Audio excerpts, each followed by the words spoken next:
బెజవాడలో ఉద్రిక్త వాతావరణం నెలకొంది. వైసీపీలో ఒక్కసారిగా విభేదాలు భగ్గుమన్నాయి. మాజీ MLA Vangaveeti Radha, YCP trade union అధ్యక్షుడు గౌతమ్ రెడ్డి మధ్య మాటల యుద్ధం గొడవకు దారితీసింది. రాధాపై గౌతమ్ రెడ్డి చేసిన వ్యాఖ్యలు దుమారం సృష్టించాయి. దీంతో మొగల్రాజపురంలో పోలీసులు, వంగవీటి అభిమానుల మధ్య తోపులాట జరిగింది. వంగవీటి రాధ, ఆయన తల్లి రత్నకుమారులను పోలీసులు అదుపులోకి తీసుకున్నారు.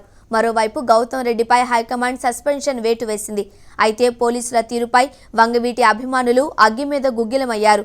వంగవీటి రాధాను వెంటనే విడుదల చేయాలని ఇబ్రహీం పోలీస్ స్టేషన్ వద్ద ఆందోళన చేపట్టారు.